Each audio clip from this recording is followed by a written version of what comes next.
Modern women often fail to perform the tasks expected of them. Her spouse becomes suspicious when a woman leaves for a party and comes home early with a bag slung over her shoulder. He decides to keep his distance from her at home when he begins to doubt her actions. A wife forfeits her right to live in that home if she disregards restrictions.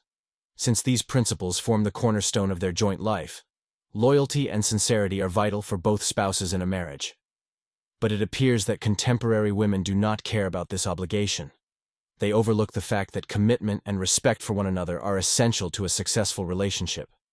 Without these, a couple's relationship deteriorates, which eventually affects the peace in their house. Oh,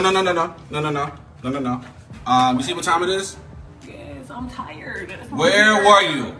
I was with my girls. I told you I was going out. You went out yesterday at 9 p.m. It's 4 p.m. next day. And why do you have an overnight bag if you just going to the club with your friends? Because I had to get dressed at her house, and then we went out and we had a good time. So why wouldn't you come back home? Why are you asking me so many questions? Just let me in. No. Where's your keys at? Where's your keys? Does it matter? I'm here. And why do you look like that? You look like you just woke up. You know what? Take your black ass back to where you came from. Thank you very much. Thank you. Step a little close. The door's gonna slam about now. Thank you. When a man wants to get married, he's only getting married truly for one reason. Because let me be honest with you women, the men can work and provide for themselves. He does not necessarily need you to cook, clean, and have sex because he can get sex from multiple women. They're giving it out. A lot of them can cook and clean. Their mother taught them, or they can pay someone to get it. The culture is telling them, do not get married. So why would a man go past what the culture is telling him and choose to have a wife? Because with a wife, you can now have love, you can now have nurturing, you can have support, you can have affection. This is what he can't get from a roommate. So if that is not what you're leading with in your relationships with men, is love, support, nurturing, and respect, this is why your husband is now pulling away, because in the beginning you gave him those things. But as you got into the relationship, you got bitter, you got resentful, you start seeing his flaws, start counting that against him, you start measuring him against other men, and now you're pulling back on the love, the affection, and the nurturing. The wife attempted to alert her husband of her popularity in her social group, but it caused him concern. Her contacts with other guys were inappropriate, and the way she hugged another man was out of the ordinary, he realized. The husband became aware that she was not acting purely amiably as a result of her behavior. He was uneasy with the way she interacted with these men, and he felt compelled to put some distance between them. Their relationship deteriorated as a result of her disrespect for reasonable boundaries and the trust that was built between them. How are your kids going to be an asset to me if I was dating you? I would never date a man that ever asked me no craziness like that. Because you would never ask me how my kids would be an asset to you. That's the thing. That's insanity. But see, I'm coming from a logical standpoint. No. It's the truth. No, it's not. And I'm going to say that as a single mother myself, that a lot of men cannot even sit at the table with me, if I'm being honest, and I still give them a seat for them to sit down and show me what they can bring to the table for me. I know on a 1,000 different levels, they don't even meet me halfway. You're sitting in front of a woman that makes well over 6 figures a year. You're not going to tell me that a man can step through that door and tell me, what can your kids do for me? No, baby, what can you do for this household? Because this household runs effortlessly. I don't care if you make 6 figures. You know why? Because I'm not done. Who was to say if I was to marry you and you divorce me, even if I'm not married to you, if I've been dating you for a substantial amount of time, you can still go and put me on child support for 18 years for kids that are not mine. Dating a single modern baby.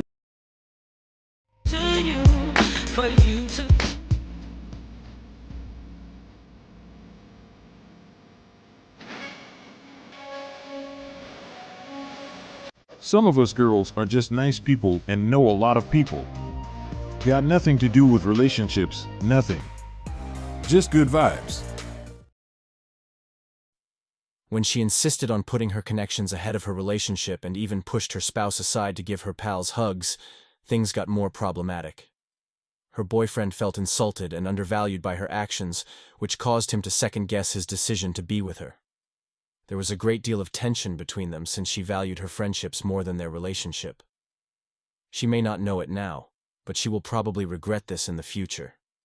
this indifference to her partner's feelings. Her behavior demonstrated a lack of knowledge about how to have a deep, enduring relationship. Raise sons on their own. No, that's impossible. You can only show them how to be a good woman.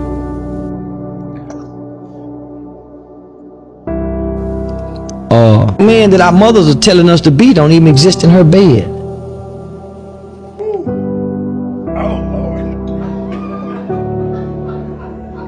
Our mothers are telling us to be the kind of man she can't even attract into the house.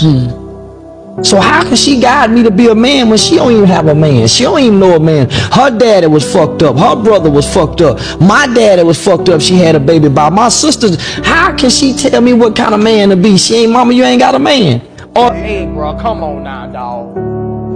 Come on, man. Of the man you got, look what kind of man you got, mama. How you gonna shape us boys to be this kind of man that don't even exist but nowhere in your head? For those of you that are married, how did you get your significant other to see the value in getting engaged and getting married? Ask you a random question. When you proposed to me, did you feel like I had to convince you to do that, or did you want to do that on your own? No, I wanted to. Why? Why would you? I don't need convincing. I know, but I was watching a TikTok where a girl was like, hey, what did you do to get your boyfriend, or what are some things I could do to get my boyfriend to convince him that we should get married because they've been in a long-term relationship. So like we were in a, I'm not gonna say long-term, but we were in a relationship. Basically what the dude is saying, like, we're already together, why do we have to get married? So like, what was your reasoning? I mean, I liked it, so I put a ring on it. No, I mean, I wanted to commit to being with you forever. Did you think? I didn't want to not be with you. Did you think like marriage was the only way to go about it, or did you, like, you're happy to be married? Like, do you think being married versus? I love being married. Oh, really? Being married to you. That was a great response. If you feel the need to pressure someone to take this step, maybe you should think again, because it's not a good idea. And I wanted to show that to show you that.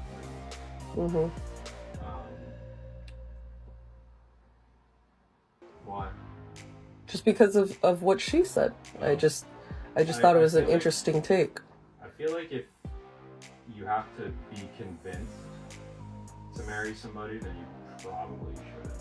Or it's an indication that you don't want to. Yeah. Okay. Yeah. I've never met a man like this in my entire life. Not even who dated my friends. I'm so happy he exists, but it also makes me sad because a lot of us will never even cross paths with someone like him. Contrary to popular belief, modern women cannot convince any man to marry them.